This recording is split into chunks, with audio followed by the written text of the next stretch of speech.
Good morning students. बाल साधना family के online classes में आज हम बायोलॉजी के चैप्टर 35 जेनेटिक्स में सिलेक्शन ऑफ ट्रेड्स लक्षणों का चयन व जेनेटिक्स की कुछ टर्मिनोलॉजी का अध्ययन करेंगे। वंस अगेन बायोलॉजी में आज हम चैप्टर 35 जेनेटिक्स अनुवांशिकी में सिलेक्शन ऑफ ट्रेट लक्षणों का चयन व जेनेटिक्स की कुछ स्पेसिफिक टर्मिनोलॉजी का अध्ययन करेंगे। फर्स्ट ऑफ ऑल जो टॉपिक हम ले रहे हैं इस चैप्टर का वो है selection of trait. Selection of trait या ट्रेड्स इसको हम बोल सकते हैं हिंदी में लक्षणों का चयन। इसको देखो, लक्षणों को हिंदी में विशेषक भी बोल देते हैं। लक्षण बोल ही रहे हैं, साथ में इंग्लिश में बोलते हैं इनको ट्रेट। अब क्या होते हैं, जैसे हम आगे मेंडल के अकॉर्डिंग हम देखेंगे, इसमें पौधे की लंबाई के संदर्भ में अगर हम देखें, कुछ ऐसे पौधे हैं जिनकी लंबाई अधिक होती है, उनको बोलते हैं टोल प्लांट, लंबा पौधा। कुछ ऐसे हैं जिनकी हाइट सामान्यतः नॉर्मल हाइट से कम होती है, उन्हें बोलते हैं ड्वार्फ प्लांट। तो लंबा व बौना ये पौधों के लक्षण से संबंधित हैं। लक्षण यानी पौधे की लंबाई से संबंधित हैं। और वो मेंडल ने कुल जो 30,000 पौधों पर एक्सपेरिमेंट किए थे और उन प्रयोगों के फलस्वरूप उन्होंने 34 कॉन्ट्रास्टिंग करेक्टर 34 विपर्यासी लक्षणों का चयन किया था। उन 34 का चयन कर उनमें से 7 विपर्यासी लक्षणों का उन्होंने अध्ययन किया था। देखो वंस अगेन मेंडल ने लगभग 30,000 मटर के पौधों पर प्रयोग किया था और प्रयोगों के फलस्वरूप उन्होंने 34 विपर्यासी लक्षण, कॉन्ट्रास्टिंग करेक्टर, अपोजिट बोल सकते हो, विपरीत, का चयन किया। उनमें से 7 कॉन्ट्रास्टिंग करेक्टर की उन्होंने स्टडी की थी। 7 जोड़ी विपर्यासी लक्षणों का उन्होंने अध्ययन किया था। आगे देखो, अगर हम इसको देखें, मेंडल ने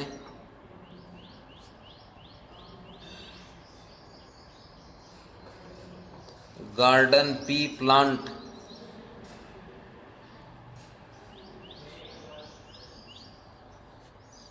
चौंतीस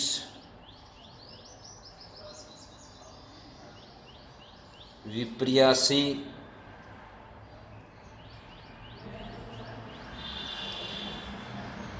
लक्षणों का चयन किया, यानी सिलेक्शन किया उन्होंने, तथा इनमें से 7 जोड़ी 7 पेयर विपर्यासी लक्षणों का अध्ययन किया। ये तो सामान्य, अगर हम इसमें आज के इस टॉपिक का कुछ इंट्रोडक्शन मान सकते हैं कि मेंडल ने कितने विपर्यासी लक्षणों का चयन किया, 34। उनमें से अध्ययन कितनों का किया, 7 जोड़ी विपर्यासी लक्षण। जोड़ी का अर्थ है, जैसे पादप की लंबाई के संदर्भ में अगर हम आगे लेंगे, लंबा बोना, टोल ड्वार्फ, वो जोड़ी के संदर्भ में। देखो, इसको एक छोटे से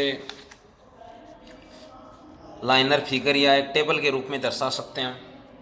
पहला अगर हम इसमें लें पॉइंट जैसे क्रम संख्या, सीरियल नंबर बोलेंगे इंग्लिश में। दूसरा ले लेंगे ट्रेट, लक्षण। तीसरा है प्रभावी, इसको बोलेंगे डोमिनेंट, इंग्लिश में डोमिनेंट कहते हैं।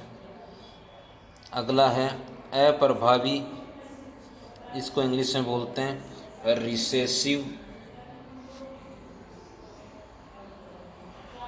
रिसेसिव इसको सामान्यतः अगर हम एक टेबल के रूप में दर्शाएं, जैसे फर्स्ट मैंने लिया है क्रम संख्या, सीरियल नंबर बोल सकते हैं। सेकंड है ट्रेट, लक्षण। थर्ड लिया है डोमिनेंट, इसको बोल सकते हैं प्रभावी। ऐसे इसको अगर हम टेबल में दर्शाएं,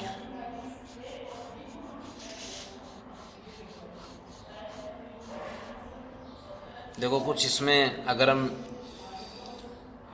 जो पॉइंट्स लिखे मैंने ऊपर टेबल्स में, प्रभावी, डोमिनेंट, वे ट्रेट, वे लक्षण जो फर्स्ट फीलियल में F1 जनरेशन आगे बिंदु आएगा आपके सामने कि किन्हीं दो पेरेंट पी प्लांट में क्रॉस के फलस्वरूप जो प्रोजेनी बनेगी, फर्स्ट प्रोजेनी, उसको F1 जनरेशन कहते हैं। F1 जनरेशन में जो लक्षण ट्रेट दिखाई देते हैं उन्हें डोमिनेंट कहते हैं। जो ट्रेट या लक्षण F1 जनरेशन में दिखाई नहीं देते हैं, प्रकट नहीं होते हैं, ये बोल सकते हैं अपन रिप्रेजेंट नहीं होते हैं, प्रकट नहीं होने के कारण उन लक्षणों को बोलते हैं रिसेसिव, अप्रभावी। जैसे पहला इसमें ये लेंगे लक्षण हाइट ऑफ प्लांट, हिंदी में बोलेंगे पादप की ऊंचाई। दो स्थिति ले सकते हैं, डोमिनेंट में है टोल, इसको बोलेंगे लंबे। दूसरे हो सकते हैं ड्वार्फ, जो F1 जनरेशन में प्रकट नहीं होते हैं, वो ड्वार्फ बोने। ये पहला लक्षण उन्होंने लिया था, पादप की लंबाई से संबंधित या पादप की ऊंचाई से संबंधित। सेकंड उन्होंने लिया है पोजीशन ऑफ फ्लावर,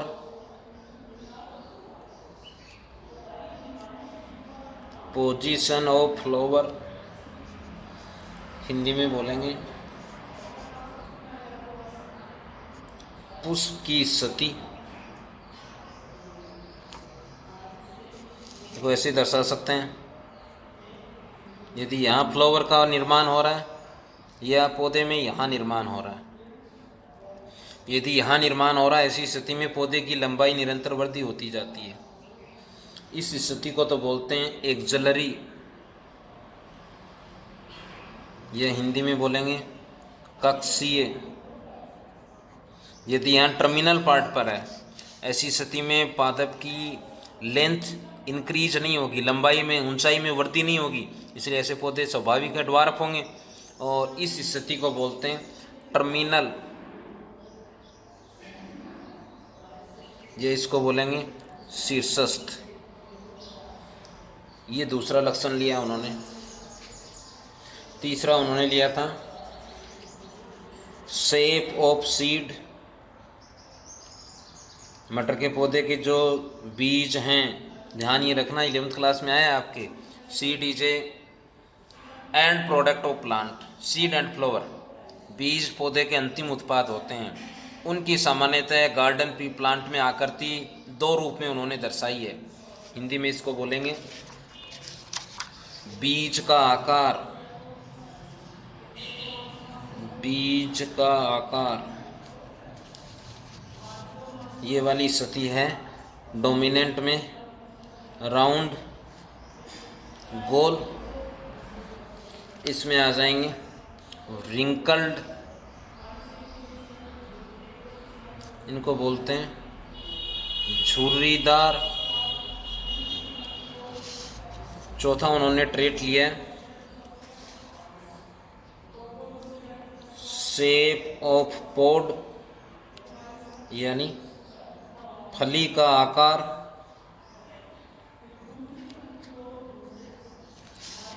ये बोल सकते हैं इसमें फली का जो आकार है वो है इन्फ्लेटेड, इसको हिंदी में बोलते हैं फूली हुई। दूसरी है संकुचित, इसको बोलते हैं कॉन्स्ट्रिक्टेड, हिंदी में बोलेंगे इसको संकुचित। ये फोर्थ ट्रेड था उनका। फिफ्थ है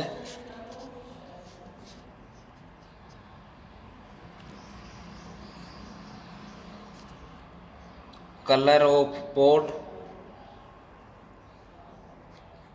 फली का रंग। सामान्यतः डोमिनेंट में है ग्रीन,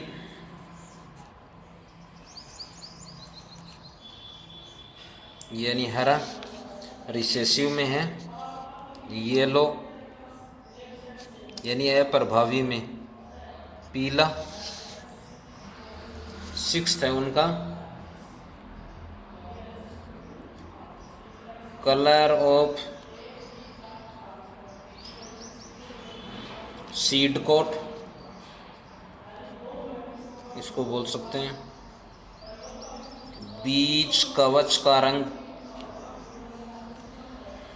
टेस्टा टेगमेन, अगर आपको ध्यान में, आउटर है टेस्टा, इनर है टेगमेन। ये सामान्यतः हैं डोमिनेंट हैं ग्रे इन कलर, दूसरा रंग के। ये हैं वाइट, यानी सफ़ेद। सेवंथ जो है वो है कलर ऑफ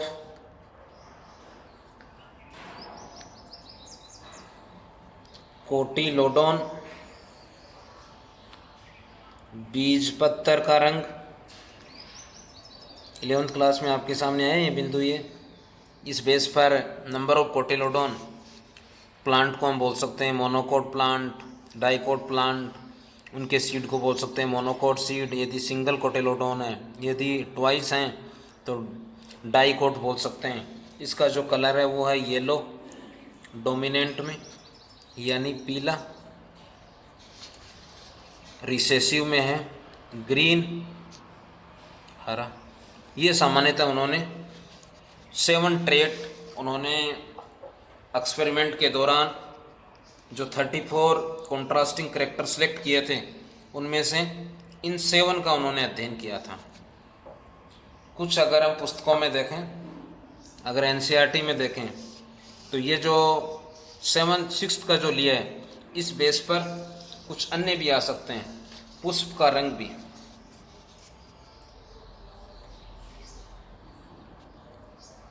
पुष्प का रंग इसको बोल सकते हैं।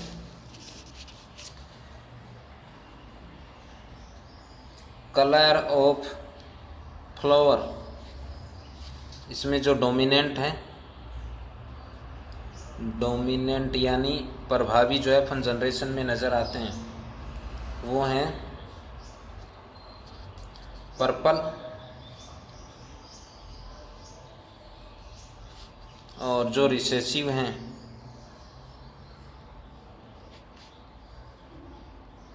वो है वाइट। कौन से के स्थान पर?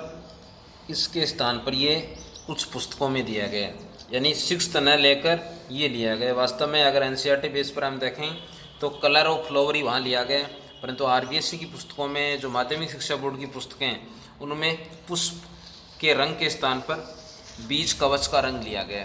तो ये 7 ट्रेट उन्होंने स्टडी किया था इनका।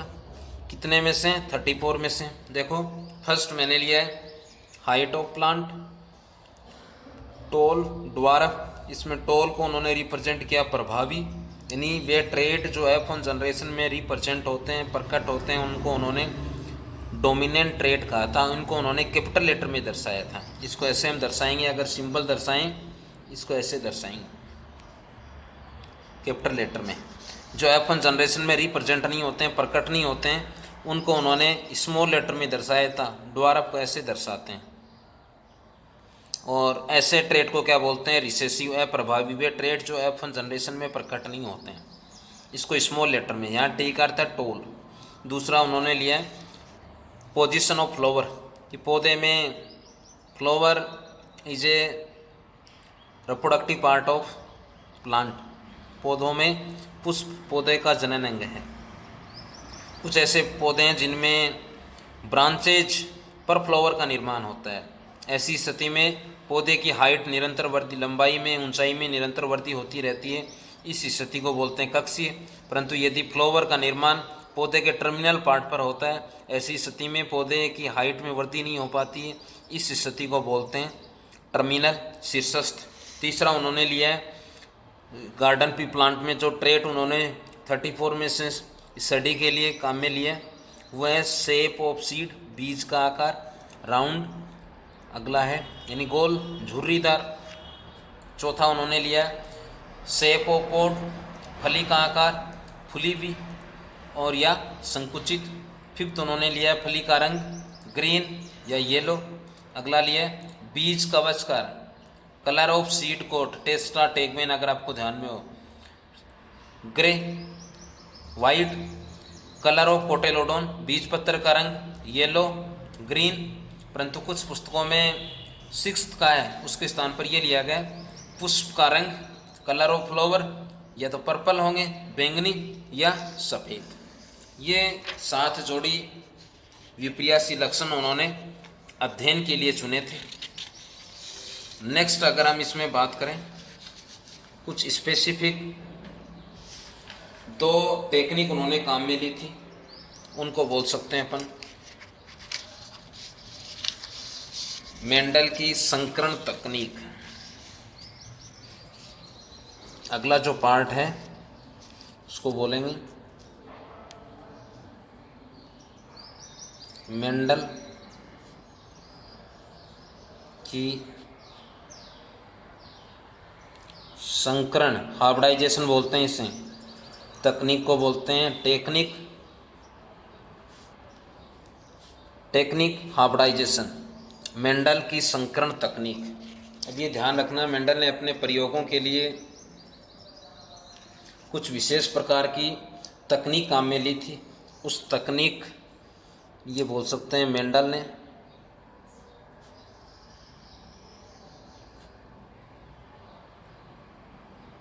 गार्डन पी, बोटनिकल नेम ध्यान में रखना इसका, पाइसम सटाइवम, गार्डन पी पर एक्सपेरिमेंट के दौरान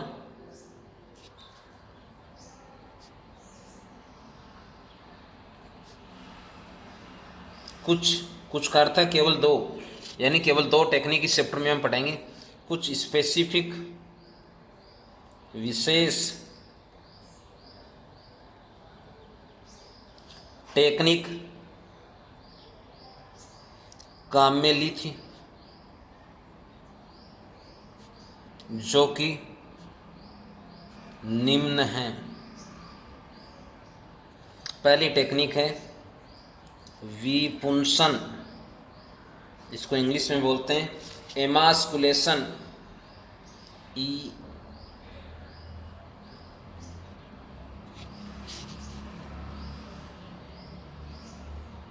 देखो वी का अर्थ होता है हमेशा 11th में कई बार आपके सामने आया है, वी का अर्थ है हटाना, रिमूव।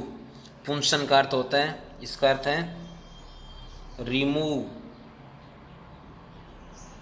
यानी हटाना, इसका अर्थ है स्टेमन, पुंकेसर कि फ्लावर से पुंकेसर को हटाना। ध्यान ये रखना है गार्डन पी के जो फ्लावर होते हैं वो बाइसेक्सुअल है, यानी प्लांट भी बाइसेक्सुअल है।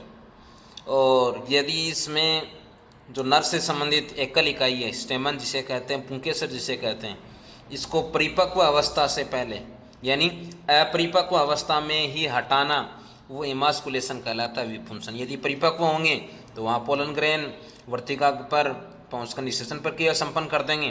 तो ऐसी स्थिति में यदि अपरिपक्व पुंकेसर को फ्लावर से हटाना, रिमूव करना एमास्कुलेशन कहलाता है या विपुंसन कहलाता है। सामान्यतः इस प्रक्रिया में क्योंकि गार्डन पी का जो फ्लावर है वो क्लोज रहता है, बंद रहता है, तो चिमटे की सहायता से उसे ओपन कर थोड़ा सा खोल कर उसे स्टेमन को रिमूव कर दिया जाता है। या इसको दूसरे अर्थ में अगर हम दें कि सेल पोलिनेशन को रोकने के लिए पुष्प की कली को खोलकर वर्तिकाग्र को परिपक्व होने से पहले ही पुंकेसर को हटा देना विपुंसन, यानी स्टिग्मा। देखो अगर इसमें हम ड्रा करें, ये फिगर आया आपके सामने स्टेमन का, ये आपके सामने आया है, शॉर्ट में बना रहा हूँ, कार्पल का। इसके परिपक्व होने से पहले इसको हटा देना, वो भी एमास्कुलेशन कहलाता है, या स्टेमन को अपरिपक्व अवस्था में हटा देना, वो भी एमास्कुलेशन कहलाता है। देखो अगर इसमें लें सेल्फ पोलिनेशन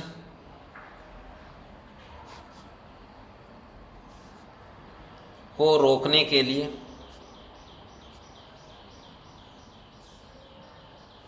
सेल्फ पोलिनेशन को रोकने के लिए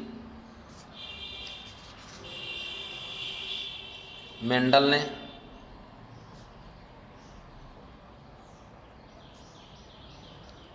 पुष्प की कली को खोलकर स्टिग्मा को परिपक्व होने से पहले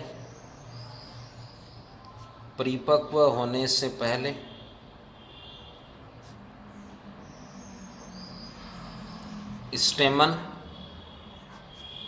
हिंदी में बोलेंगे इसे पुंकेसर, एक कली का ही है नर जन्नांगी, पुंकेसर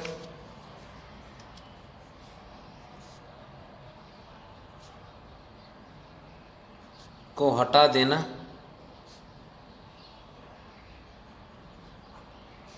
विपुंसन कहलाता है। या एक और अगर दूसरे अर्थ में लें इसमें, सेल्फ पोलिनेशन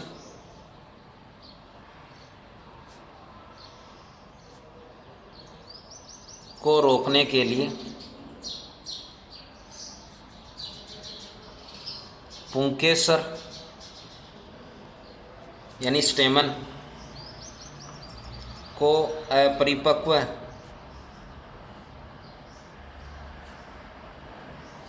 अवस्था में हटा देना एमास्कुलेशन या विपुंसन कहलाता है। अच्छी टेक्निक है, ध्यान में रखनी है। स्टेमन क्या है ये भी ध्यान में रखना है। वैसे सेकंड और थर्ड चैप्टर में डीप में आएगा आपके, फिर भी ध्यान में रखना है स्टेमन क्या है। देखो दूसरी जो टेक्निक उन्होंने काम में ली थी, वो काम में ली थी बोरा वस्त्रण, इसको बोलते हैं बैगिंग। आगे आएगा इस चैप्टर में सामान्यतः ये।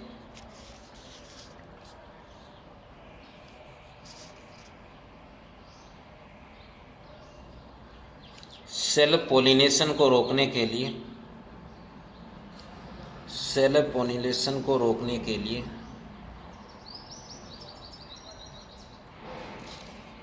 या अनवांटेड अवांछित पोलन ग्रेन को स्टिग्मा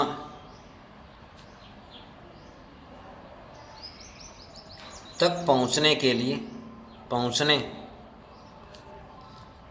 से रोकने के लिए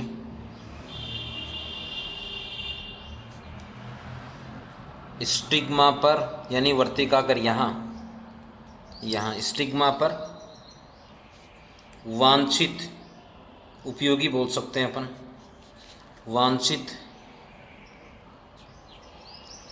पोलन ग्रेन्स को छिड़ककर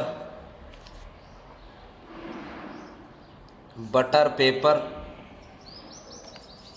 से स्टिग्मा या संपूर्ण फ्लावर को आवृत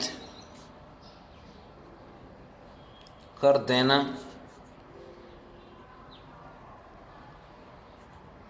बैगिंग या बोरावस्त्रण कहलाता है। ये देखो, सामान्यतः यहाँ से हम ले सकते हैं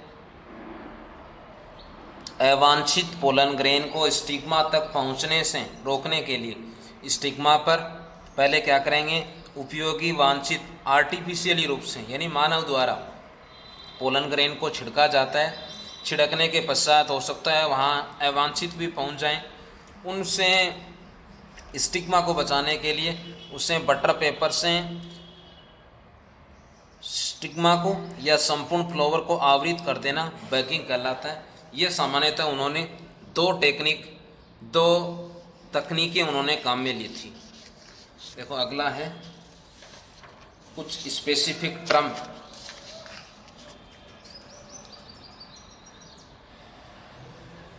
स्पेसिफिक टर्म ऑफ जेनेटिक्स। देखो प्रीवियस वीडियो में आया आपके सामने, ये पिछले लेक्चर में अपने लिया है। जेनेटिक्स लैटिन वर्ड है, ग्रीक भाषा का शब्द है, इसका अर्थ है to grow, to become. Bateson ने ये शब्द दिया है। वंशांगति है यानी अनुवांशिकता व विविधता का अध्ययन इस ब्रांच में, बायोलॉजी की ब्रांच में किया जाता है। फादर ऑफ जेनेटिक्स मेंडल को कहते हैं। ऐसी स्थिति में इस अनुवांशिकी बायोलॉजी की ब्रांच में कुछ स्पेसिफिक टर्म आएंगे इस चैप्टर में भी और आगे के चैप्टरों में भी। फर्स्ट मैं ले रहा हूँ टर्म फैक्टर, कारक। देखो पहला तो ये ध्यान करना है, ये टर्म, ये शब्द मेंडल ने दिया है, तो मेंडल द्वारा प्रयुक्त टर्म है। आजकल इसके स्थान पर जीन शब्द काम में लेते हैं। तो पहला था ये टर्म किसने दिया है, मेंडल ने दिया है क्या, देखो एक विशेष के लिए वर्ड काम में लेंगे स्पेसिफिक लक्षण की इनहेरिटेंस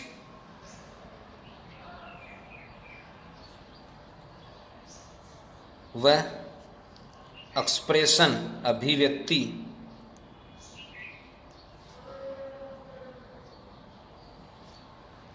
के लिए उत्तरदायी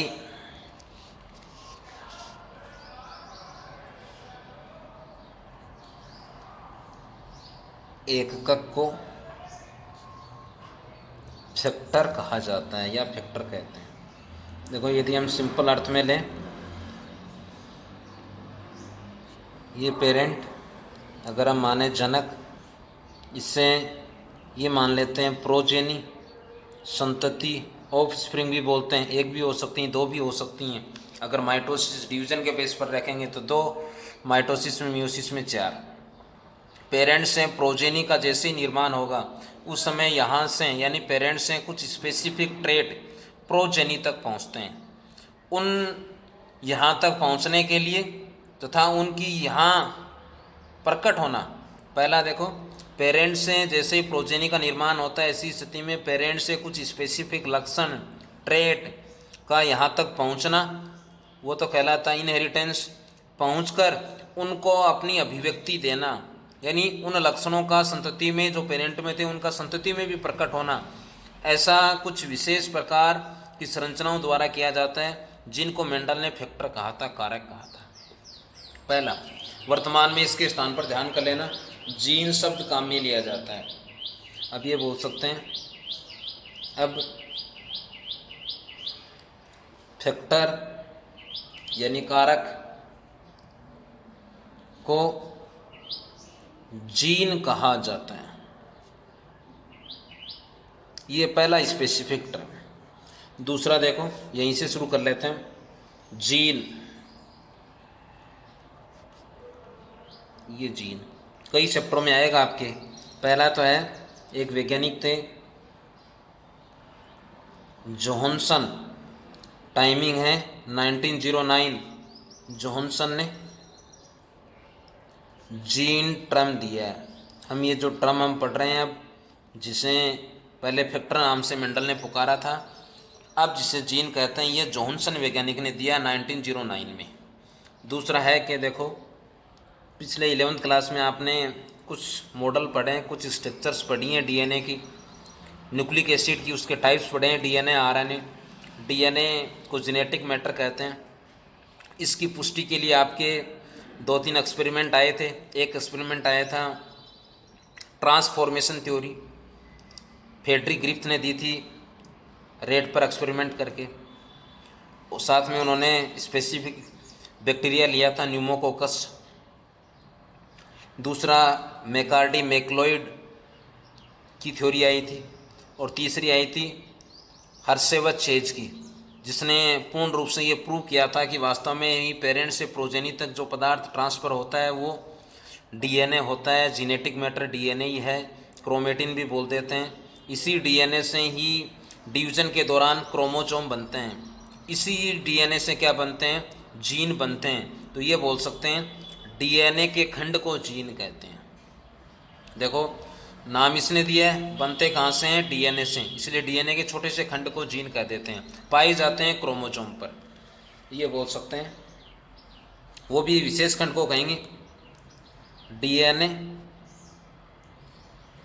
मॉलिक्यूल्स यानी अणु, क्योंकि बड़ी संरचना है। मानव का डीएनए जैसे 2.2 मीटर लेंथ का है, अणु का विशेष फ्रेगमेंट, विशेष खंड, इसको बोलेंगे स्पेसिफिक फ्रेगमेंट, जो कार्य क्या करेगा, वो इनहेरिटेंस और एक्सप्रेशन का कार्य करता है। ये भी जो एक स्पेसिफिक ट्रेट की इनहेरिटेंस, वंशांगति, देखो हिंदी में इसको बोलेंगे वंशांगति। इसका अर्थ है गमन के लिए वर्ड काम में लेते हैं। इसका अर्थ है पीढ़ी दर पीढ़ी, यानी ऐसा कोई पदार्थ जो पीढ़ी दर पीढ़ी गति करता है, गमन करता है, यानी स्थानांतरित होता है, सामान्य अर्थ में कहें, उसके लिए काम में लेते हैं इनहेरिटेंस। वह एक्सप्रेशन, हिंदी में बोलेंगे अभिव्यक्ति,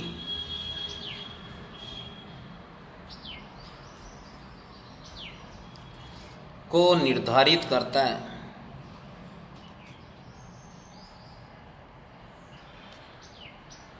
उसे सामान्यतः क्या कहते हैं, उसे जीन कहते हैं। तो नेक्स्ट कुछ टर्मिनोलॉजी नेक्स्ट ले लेंगे। Thanks, have a nice day.